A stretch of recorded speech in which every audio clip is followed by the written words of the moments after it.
आप लड़ाई में हो, आप ये भी जानते हो। अगर आप लड़ाई में हैं, इसका मतलब हार जीत तो होगी, एक की हार और एक की जीत होगी। और लिखा हमारी लड़ाई शैतान के साथ है, यानी या तो शैतान जीतेगा या आप जीतेंगे। बाइबल कहती है, परमेश्वर ने कहा, इफ्सियों में मैं पढ़ूंगा नहीं उस वचन को, कि मैं आगे कुछ वचनों को पढ़ना चाहता हूं। उसमें लिखा, परमेश्वर के सारे हथियार बांध लो ताकि तुम बुरे दिनों का क्या कर सको, सामना कर सको।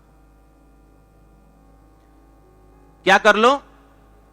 कहता सारे हथियार बांध लो ताकि तुम बुरे दिनों का सामना कर सको। इसका मतलब परमेश्वर विश्वासी को कह रहा है कि बुरे दिन आएंगे, इसे कोई रोक नहीं सकता। इकोनॉमी से लेके, शांति से लेके, जितना आपने आज तक बुरा नहीं देखा होगा उतना आने वाला है। आप देखो, बुरे से बुरा टाइम आने वाला है इकोनॉमी में, हर जगह आप देखोगे। पर करे क्या फिर? मसीही लोग चमकेंगे, ये बात श्योर है। उसका रीजन ये है क्योंकि हमारी ब्लेसिंग इस बात पे डिपेंड नहीं करती कि शहर में क्या चल रहा है, वो इस बात पे डिपेंड करती है क्या हम वचन के ऊपर खड़े हैं या नहीं खड़े।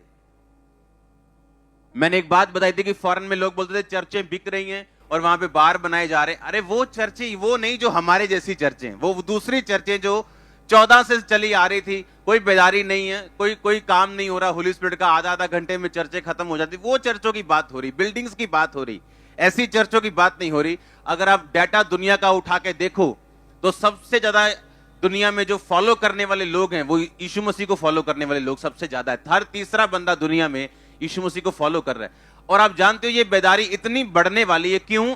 क्योंकि इतना बुरा टाइम आने वाला है लोगों के ऊपर, देशों के ऊपर इतना बुरा आने वाला है, क्योंकि जितना ये बुरा आएगा लोग उतना परमेश्वर की ओर भागेंगे।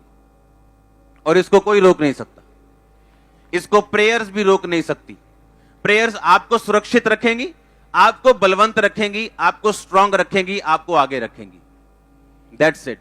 लेकिन अगर आपको पूरी दुनिया में शांति आ जाए या पूरी दुनिया में कुछ ऐसा हो जाए, पूरी दुनिया खुशहाल हो जाए, ये होने वाला अब नहीं है। अब ये बुरा होगा। और आप नोट करना, और परमेश्वर ने अपने लोगों को बोला, क्योंकि मैंने एक फैसला किया है आपको इक्विप करने का, आपको हथियारों से लैस करने का, ताकि जो समय आपके पड़ोसी पे आया और वो मारा गया, ये आपके साथ नहीं होगा। बाइबल बताती जहां जहां भी परमेश्वर ने आत्मिक लोगों को, आत्मिक चर्चों को खड़ा किया है, वहां वहां परमेश्वर ने अपने लोगों को बचाया है और अपनी इच्छा वहां पे जाहिर की है, अपना आने वाला समय बताया है, लोगों को पहले से बताया कि तुम्हें कैसे तैयार रहना है आने वाले टाइम में बचने के लिए और स्ट्रांग रहने के लिए, ताकि तुम उन लोगों के साथ ना मरो और तुम उन लोगों के साथ सफर ना करो। बाइबल कहती है अकाल पड़ा और इसहाक ने 100 गुना फल लाया, क्योंकि इसहाक परमेश्वर की आवाज को सुन रहा था। बाइबल कहती अभी अकाल बढ़ने वाले हैं, ये कम होने वाले नहीं, लेकिन अगर आप परमेश्वर की आवाज सुनोगे तो आपको कोई मतलब नहीं आपके आसपास क्या हो रहा है। आप प्रार्थना करोगे देश के लिए, प्रार्थना करोगे सरकार के लिए, प्रार्थना करोगे लोगों के लिए, मदद भी करोगे, सब कुछ करोगे, लेकिन वो चीजों को रोक नहीं पाओगे, लेकिन खुद बच पाओगे अगर परमेश्वर के वचनों पे चलोगे तो। आमीन।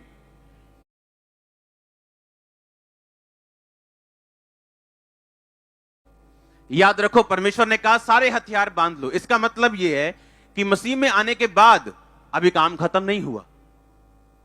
अब मैं मसीह में तो आ गया, अब परमेश्वर ने कहा अब तुम परमेश्वर के सारे हथियार क्या करो, बांध लो। इसका मतलब अगला स्टेप मुझे यह लेना है कि चर्च आने के बाद, क्रिश्चियनिटी में आने के बाद, प्रभु को ग्रहण करने के बाद, बपतिस्मा लेने के बाद, अब मुझे हथियारों से लैस होना है, आत्मिक हथियारों से, ताकि आने वाले दिनों का सामना मैं करके सब कुछ पूरा करके स्थिर रह सकूं और अपनी गवाही को बना के रख सकूं। जब इकोनॉमी और डाउन लोगों की होती है, अगर आप देशों को देखो, अमेरिका में देखो, तो आज से कुछ दशकों पहले, 50-60 साल नहीं, काफी दशकों पहले एक ऐसा टाइम आया था जब वहां की इकोनॉमी इतनी खराब हो गई थी कि लोगों ने खाने के लिए मॉल लूटने शुरू किए थे, दुकानें लूटने शुरू की थी, गाड़ियां लूट रहे थे लोग खाने के लिए। अमेरिका में की बात कर रहा हूं। आपको तैयार रहना है कि आप बुरे दिनों का सामना करके सब कुछ पूरा करके क्या रह सके, स्थिर रह सके। हालेलुया। और परमेश्वर ने कहा मैं तुम्हें हथियार दूंगा। क्या दूंगा मैं? ताकि तुम पूरा सब कुछ सामना करके, पूरा करके क्या रह सको, स्थिर रह सको, तुम स्ट्रांग रह सको। जब अकाल पड़ा था, बाइबल ये ऐसा कहती है कि परमेश्वर ने एलिया के लिए खाने का इंतजाम कौओं से कराया था, क्रो से, जो काऊ काऊ करता है। हां, वो तो चुराने वाला जीव है। एक ढाबे पे बैठा था मैं, आज से 10-15 साल पहले की बात है। वो ढाबे वाला मालिक आया, बंदूक लेके बढ़ती था, बहुत जोर से चलाई।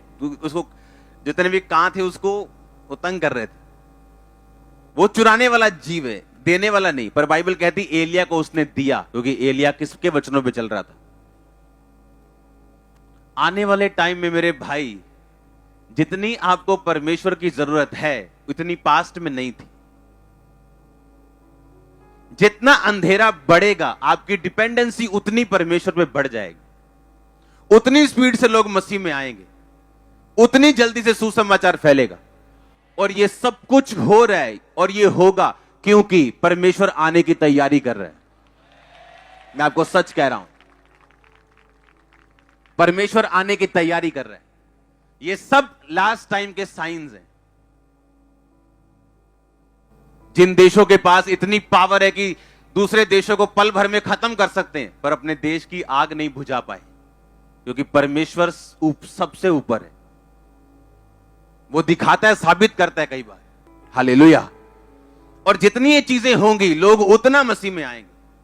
और अंत के टाइम में भी लिखा, जब सब जातियों में सुसमाचार पहुंच जाएगा, तब मैं आ जाऊंगा। और जब सब जातियों में सुसमाचार प्रचार हो जाएगा, परमेश्वर ने कहा, तब मैं अपनी कलीसिया को लेने के लिए आऊंगा। आप तो बहुत खुशहाल हो, क्योंकि यहां कोई कमी नहीं है। अभी आपकी जमीनों से अन्न उगता है, कोई कमी नहीं। आप भूखे नहीं सोते हो, कोई कमी नहीं। लेकिन आने वाला समय ऐसा होगा, आने वाले सालों में ऐसा होगा कि खाने के लिए लोगों को लाइंस में लगना पड़ेगा, सिर्फ खाने के लिए। फूड सबसे बड़ी प्रॉब्लम होगा, दिक्कत होगी फ्यूचर में। और ये चीजें मैं इसलिए कह रहा हूं कि हम तैयार रहें बस। आमीन। लिखा, उन दिनों में बहुत से क्रिश्चियन लोगों का प्रेम ठंडा हो जाएगा, लेकिन जो अंत तक धीरज रखेगा उसी का उद्धार होगा। हालेलुया। तो आप सोच लो, कितनी पवित्रता, कितनी प्रार्थना, कितनी चीजों की हमें जरूरत है आज।